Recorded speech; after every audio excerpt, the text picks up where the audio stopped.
Bueno, no sé, esta fue mi primera película y tenía en la cabeza, pues la primera película salen muchas cosas, obsesiones que llevas siempre en la cabeza, ¿no? Y siempre tenía idea de trabajar con la idea de alguien que no puede vivir la vida por sí mismo. Incluso pensaba encerrarme en una habitación y probar de vivir a través de otra persona que me trajese la comida, me contase lo que pasaba en el exterior, todo eso. Ese fue un punto de partida. Y otro es que las historias de vampirismo y de unas personas que profanan a otras o se aprovechan de otras también me interesaba. Entonces conocí, un día viendo un reportaje en televisión, la figura de Gilles de Rais, que era mariscal de Juana de Arco durante la Guerra de los 100 años, y este hombre había asesinado más de 400 niños y hubo unos juicios que los escribió. Jos Bataille, hizo un libro sobre el juicio y sobre sus declaraciones. Y entonces empecé a trabajar con esa historia porque me interesó mucho. Y me di cuenta que la Guerra de los 100 años era algo que era muy lejano, eran 600 años atrás, y en cambio, en la época del nazismo, era una época que permitía mucho la impunidad, porque era un estado de guerra, de poder muy grande, ejercido sobre otras personas más débiles en ese caso, y en el cual ocurría prácticamente lo mismo, como la guerra y puede llegar a degenerar tanto la mente de unas personas en que los límites entre bien y mal se confunden, la moralidad queda muy disipada, y ahí empezó. Y entonces leí muchísimo sobre la época nazi. Hubo unas cosas concretas que fueron los experimentos clínicos infantiles hechos en los campos que me impresionó mucho, y poquito a poco se fue construyendo esa historia.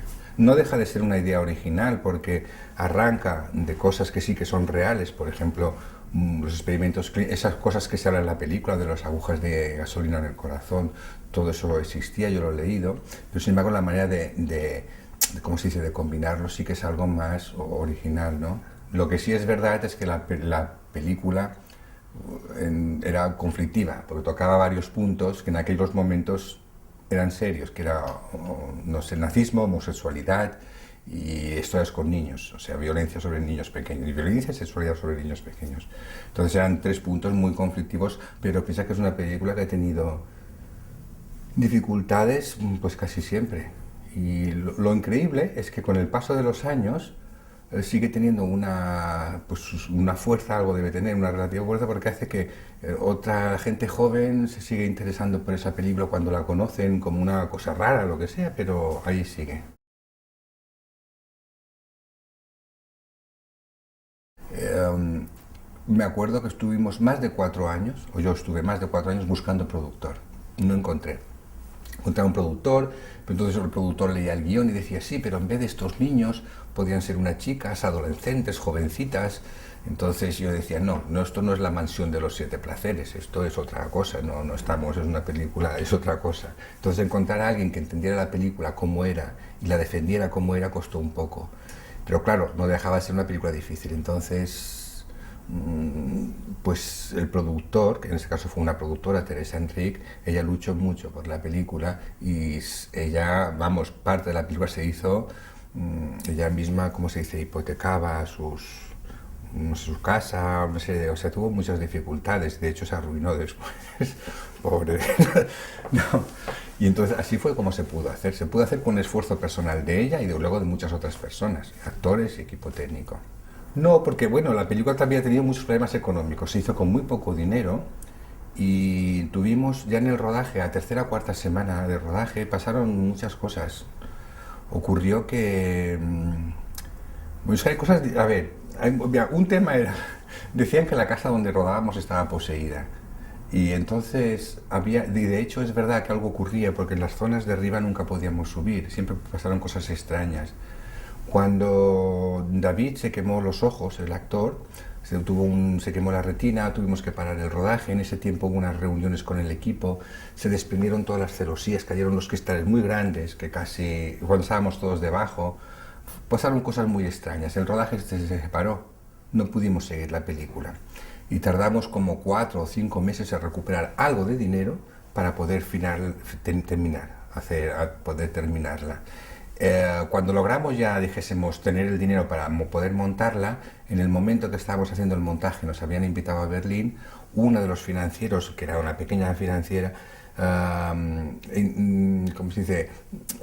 Precintaron las cintas para que no las pudiésemos mover, si no se pagaban las deudas que había. Tuvimos que esconderlas, montamos como pudimos y salimos, porque no llegamos a tiempo por valija diplomática para llegar a Berlín. Y esa fue una historia que afortunadamente salió bien, porque en Berlín pues la película dio que hablar, visita y mi todo ya canal. fue estupendo.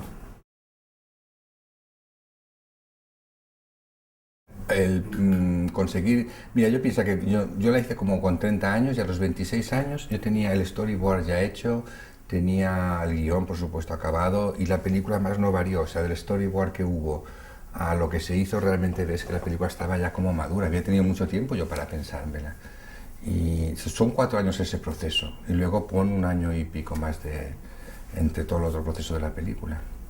Bueno, yo cuando hice esta película, claro, era mi primera película, yo no podía comparar, no sabía cómo eran los rodajes. Y ahora veo, con respecto a las otras que he hecho después, esta era, fíjate, era muy rara esa película, porque tenía mucha libertad y mucha dificultad. Yo nunca he tenido tanta dificultad. Yo me acuerdo que ya el primer día de rodaje no rodamos ni un plano. Yo me fui a casa llorando, decía, Dios mío, soy un desastre, esto no sé hacerlo porque eran muchos problemas y casi todos empezábamos a la vez. Entonces las diferencias que veo fundamentalmente son las de dificultad. Por lo demás no, porque, por ejemplo, yo en mi trabajo, en mi parte de trabajo soy muy rígido, yo pienso mucho las películas, las hago mucho en la mesa, no improviso casi nada. O sea, hago el storyboard, las pienso, voy al lugar donde se va a rodar a la localización, pienso la manera de aprovechar el espacio, que tenga los puntos de fuga, todo eso está todo, con el director de fotografía hablamos de los puntos de luz, todo el color en el vestuario, todo está muy pensado antes. Entonces, claro, el rodaje es como una batalla, que hay que salvarlos como un momento, y ahí, claro, como había muchas dificultades, había que improvisar, pero no lo que se había pensado, el concepto yo no lo cambiaba. Improvisábamos de que de repente, no se puede rodar aquí, hay que rodar allá, no sé qué, así, esto no se entiende, no sé. Pero eso es lo que yo más recuerdo. Bueno, ahí había, no sé, la historia con los actores fue, mira, hablarle primero de Marisa, que Marisa era como una actriz que era una actriz muy conocida en España, pero no era tan conocida como es ahora a través de las películas con Pedro Almodóvar, porque aún no había rodado ni Tacones Lejanos siquiera. Entonces Marisa a mí me gustaba mucho de siempre. Yo había intentado el papel hacerlo con Geraldine Chaplin, pero Geraldine Chaplin era judía, ella me dijo, dice, lo que menos me apetece es hacer una cosa tan dura y tan fuerte sobre eso, dice, me tocaba mucho y dijo que no. Entonces andaba confuso y hablé con Marisa, que yo no la conocía, ¿eh? Y Marisa enseguida y yo conectamos muy bien.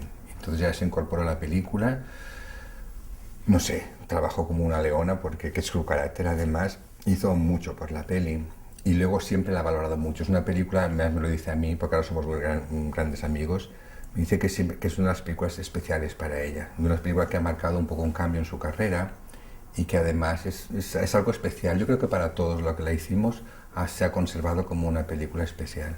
Luego en el caso de David, el protagonista, era un chico que era un chico que yo lo conocí con 16 años, muy joven. Era el novio de una amiga mía, una chica jovencita, que era cocinero. Y me gustaba mucho David por el físico que tenía, por la manera de ser, ¿no? Y empezamos a trabajar y quizás unos años antes ya empezamos a trabajar y hizo el papel. Luego hizo muy poca carrera en cine. Hizo alguna cosa más con Isabel Cochet y alguna cosita más y dejó de trabajar. Y la niña también me acuerdo que yo a veces trabajaba, para ganar dinero trabajaba en publicidad, hacía estilismo y en ese caso hacía el vestuario para unos caramelos.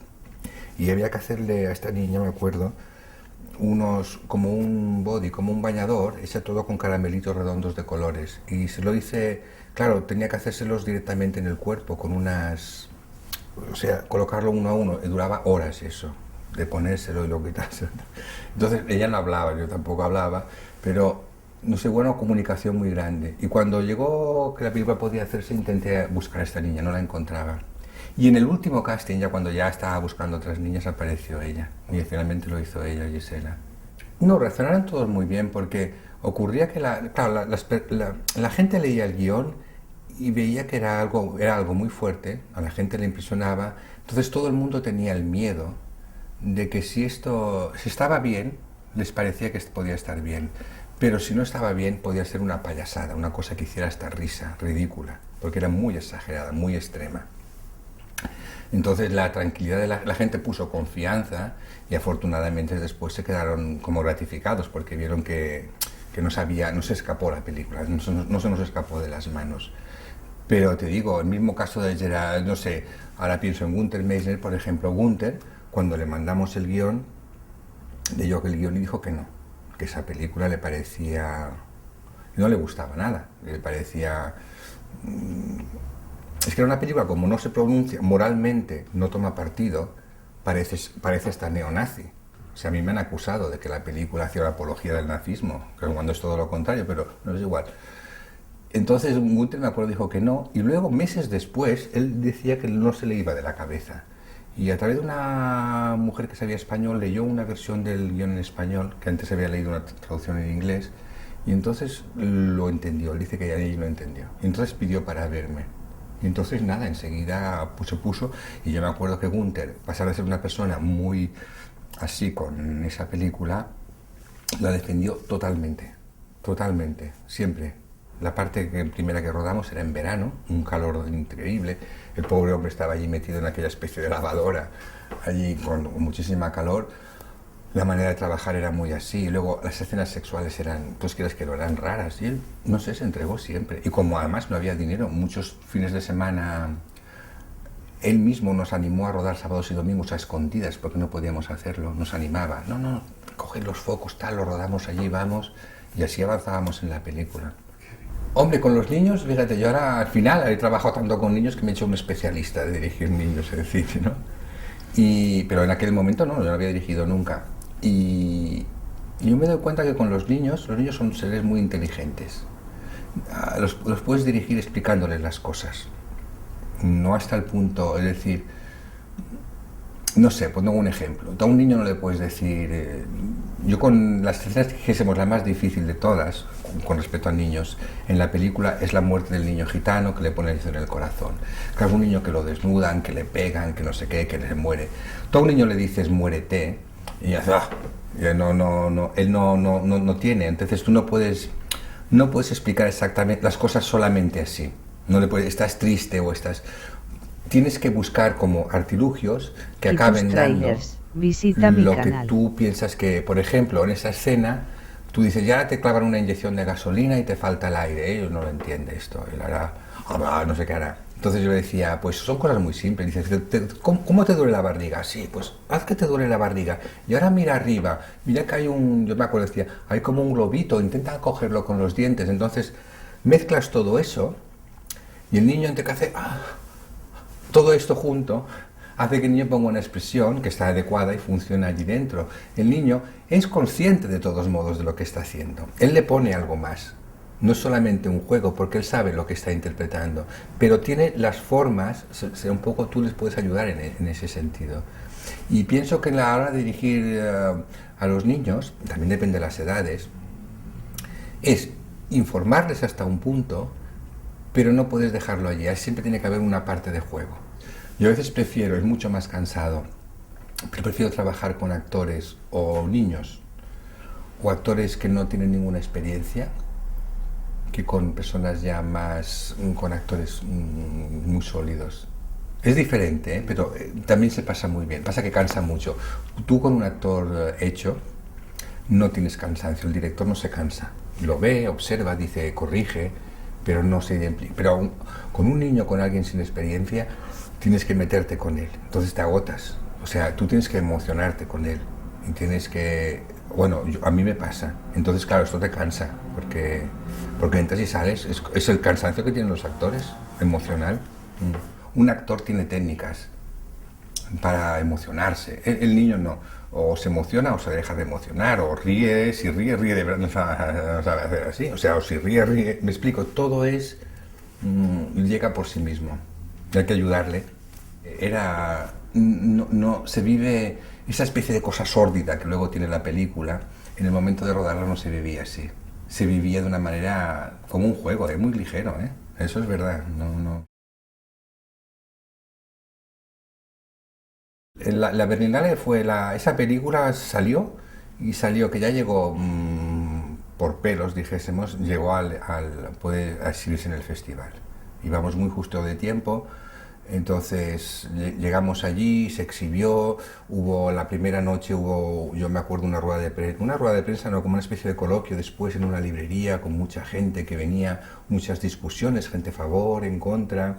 Yo me acuerdo que se me ocurrió decir que era una historia de amor, la gente se puso como loca y este tío está tonto. En fin, pasaron muchas cosas y recuerdo que hubo, no en el pase primero, en unos pases que había luego en otros cines más pequeños. Yo recuerdo que estaban haciendo una entrevista en el vestíbulo y recuerdo, yo sé por lo que pasaba, porque yo oía lo que pasaba en la sala y era el trozo de cuando la aguja en el corazón y empecé a oír gritos dentro. Digo, algo ocurre, pero yo seguía con mi entrevista y salió un chico directo y vino hacia mí, debía saber quién yo era y empezó a llamarme ya por el camino, llamaba... me lo decía en italiano, fíjate, y era alemán, ¿eh? Decía porco asesino, porco asesino. Me dio un puñetazo y ya lo separaron enseguida. Y eso fue una cosa como que se habló, llamó la atención, pero eso fue una anécdota. Sí, he pasado de todo, porque me acuerdo un amigo mío, que era belga, me dijo, le he pasado la película a mi madre y ha vomitado. Y me acuerdo una amiga mía también la vio en un cine, que dice, es que no había nadie en el cine y me tuve que salir porque estaba muerto, me entró miedo y tuvo que salirse. Me ha pasado de todo. Y luego he oído gritos en la sala, yo he estado en proyecciones en festivales que he oído gritos, o sea, gritos desagradables, o sea, ¿quién ha pagado eso? Y luego gente muy entusiasta, pues no sé, el mismo John Waters, por ejemplo, de Estados Unidos, que le ayudó mucho a la película, en el sentido de simplemente por hablar, porque yo no lo conozco personalmente siquiera. Ha habido muchas. Yo creo que es una película que cuando tocas un tema tan fuerte, pues tocas mecanismos de la persona que están allí, no sé, no sé, es que no sé explicarlo muy bien esto, que hace que tú tomas una posición delante de eso. Y puede ser pues una posición radical, o es a favor o es en contra, pero es muy radical. No puede ser, he visto no, creo que hace esto. Yo no pensaba nunca que esa película fuese un escándalo, yo no pretendía hacer un escándalo, jamás, no lo entendí. O sea, cuando la gente decía, casi... No, yo no lo entendí porque yo no pensaba que era normal. Y en lo demás igual, yo no pensaba, tampoco sabía nada del negocio del cine. Uno se mete a hacer las cosas y las hace. Y luego descubre en qué mundo está. Yo descubrí que el mundo del cine se regía más por el dinero y más por el negocio que no por lo que es el arte o la cultura. No es que no exista eso, por supuesto que existe, pero cada vez pesa más lo otro, entonces ahí es difícil. Y esto lo descubres mientras te haces mayor. Tuvimos la suerte de que en Berlín, pues digo, o sea, el Festival de Berlín ayudó mucho a esa película, porque le dio una proyección internacional y fue una buena plataforma. Además era una película que con lo que hablaba, el lugar donde salía, era un buen lugar para salir, porque movía más hilos, no sé, tocaba la sensibilidad de las personas que estaban rodeando aquello. Entonces ahí, en ese sentido fue muy bien, porque salió como una obra un poco marciana en el sentido de que nadie sabía de dónde viene eso de España y quién ha hecho esto, no sabía nadie quién era nadie. Y entonces fue una película que se hizo como un poco de curiosidad, provocaba, una película misteriosa de alguna manera. Y entonces pues siempre es una película que ha ocurrido, ha tenido como seguidores, pocos, pero en muchas partes del mundo diferentes.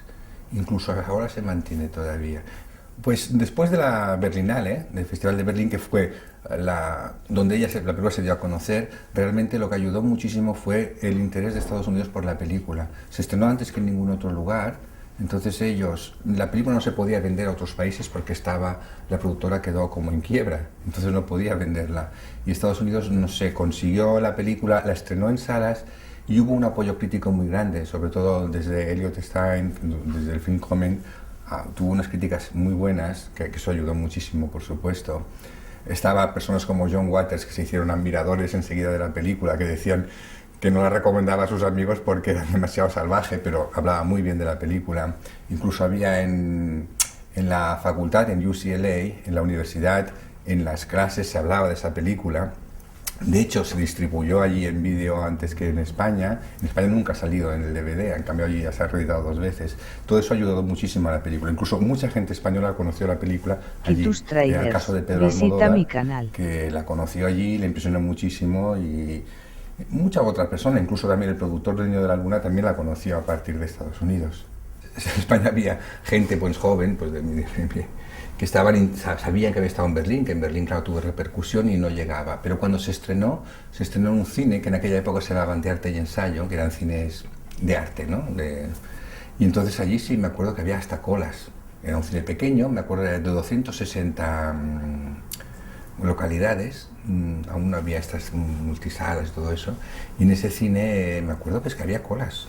O sea, sí, realmente la película interesó a un nivel marginal siempre. No era un público amplio, era más bien gente joven, pero sí que la película sí. Y luego la prensa, yo siempre estaré agradecido. La prensa apoyó mucho a la película. Todo lo que no podíamos hacer con dinero se hacía por el boca a boca de las personas y porque en revistas o en periódicos se hablaba bien de la película, se le daba una importancia.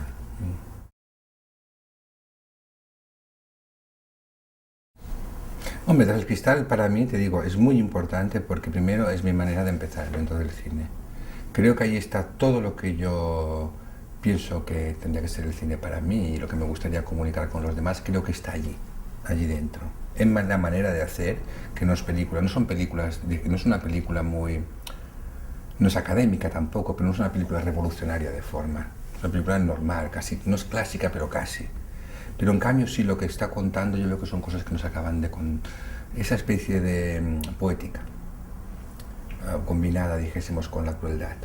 El bien y el mal, todo esto mezclado, sin dejar muy claros los límites, es algo que no sé, que esto es como dijésemos si fuese mi mundo, que es que me gustaría como mostrarlo, ¿no? Evidentemente todos somos un poco mitómanos, ¿no? Las personas que sí decimos son famosas o son interesantes, claro, te importa mucho la opinión. Pero fíjate, y esto lo digo de verdad, para mí es tan válida la opinión, quizá luego a la hora de la verdad te ayuda mucho que la opinión de un señor importante hable bien de la película, pero a mí me importa muchísimo la gente básica. Que a mí que alguien por la calle me detenga que ha visto esa película y le gusta mucho esa persona, no sé ni el oficio que tiene ni la importancia que tiene, eso me gusta muchísimo, muchísimo. Me gusta la reacción que pueden tener ante una película, lo importante es la persona, no quién sea esa persona. Eso lo digo de verdad.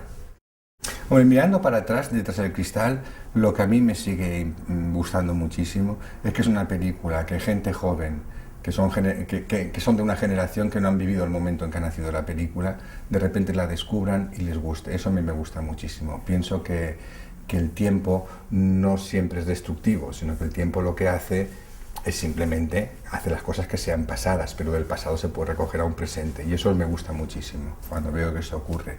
Y en cuanto a mí, yo he vivido mucho de esa película porque me ha dado prestigio. Pienso que Tras el Cristal me ha ayudado a poder mantener un poquito más en el cine que a mí me interesa.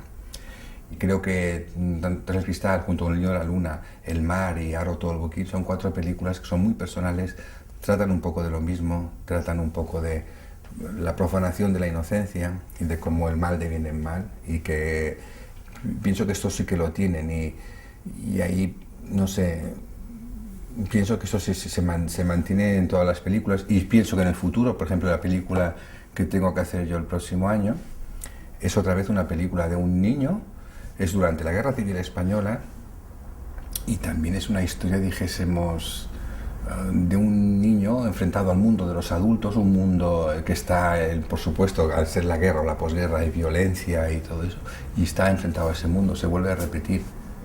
En estos 22 años que han pasado desde que yo empecé hasta ahora, pienso que el camino del cine ha cambiado mucho y eso es una pena. A mí me da mucha tristeza porque los años pasan y uno, no sé, hay personas geniales como John Huston que hace dublineses con 80 años en una camilla con máscara de oxígeno y te hace una genialidad. Pero no pienso que todo el mundo, todas las personas no somos iguales. Y a mí me da muchísima pena el no poder tener tener la libertad de poder trabajar como quisiera. Me ocurre a mí y ocurre a muchísima gente. Eso, porque cada vez el cine está más mediatizado a una cosa que ocio. Son rellenos de horas para televisión. En realidad las películas, muchas de las preproducción que se hacen no tienen ningún alma. Lo único que hace es ocupar espacio de ocio, de que la gente esté entretenida bebiendo otra cosa y ahí está la imagen. O sea, no... Eso sí que a mí me da coraje no poder, ¿sabes? No, y luego además, pero mucha gente también compara Tras el Cristal con películas de terror pura y duras. Me han hablado mucho Quitus de Dario Trailers, Argento, con visita Mario mi Bava, canal. que es este cine de los años 70, 80 italiano. Y a mí también me gusta mucho, porque a mí me gusta mucho el cine de género, pero pienso que Tras el Cristal sí que escapa un poco al cine. No pienso que Tras el Cristal se pueda ver solamente, que a veces yo he visto que alguna gente, pues más y más joven, la miran simplemente como una película de terror, y no creo que sea esto solamente. Creo que hay otra, además hay una, como una poética del mal, si quieres, pero que está allí. Y, pero bueno, la película al final ya no son tuyas. Una vez están allí, ya no son tuyas, ya son de los demás. No, no. Hombre, yo creo que, hombre, comparan por Saló, hay unos puntos de contacto clarísimos, ideológicos, ¿no? Porque Saló habla, o sea, Pasolini sitúa a Saló en un momento, lo sitúa no en la época nazi, pero en la época de Mussolini, pero más o menos es lo mismo en el fascismo, ¿no? Que es como también aislados dentro de una casa, unos personajes son poderes fácticos como son la iglesia, política, aplicado, dijésemos, a personas indefensas, que son gente muy muy joven. En este sentido todo es muy parecido. El juego de la muerte, el juego del sexo, toda la violencia, todos son temas muy muy parecidos. Incluso está teñida políticamente la película, y Tras el Cristal también. Quizás parece que menos, pero también lo está. En ese sentido es muy parecida. Pero yo creo que la reflexión es distinta, porque Tras el Cristal lo que habla es del ciclo del mal. O sea, Tras el Cristal lo que sí que quiere hablar, lo que sí habla, eso sí lo digo yo, lo que quería hacer, era hablar del mal, de que el mal es un ciclo, algo nace, se reproduce, o sea, va creciendo y vuelve a emerger. Por esto lo que intenta es dar como un punto de aviso, de realmente de vigilar que no... El mal siempre provoca más mal, es como un ciclo, y realmente es lo que está hablando allí. No lo hace de una manera moralista, porque no toma definición. Es más, tú coges cariño, incluso puedes coger cariño a los personajes, pero esto es lo que está hablando. No sé, es más a un nivel como personal o pequeño, o de lo que es la humanidad, pero no del nivel político, porque ahí Tras el Cristal en ese aspecto no llega a entrar. O sea, el nazismo es un telón de fondo, no hay una reflexión sobre el nacionalsocialismo, no existe, ni sobre los campos de concentración, no reflexiona sobre eso. Dice, eso pasa y eso ocurre, y a partir de eso saca otras conclusiones que son más de lo que es la humanidad, que es lo que llevamos todos dentro, en definitiva.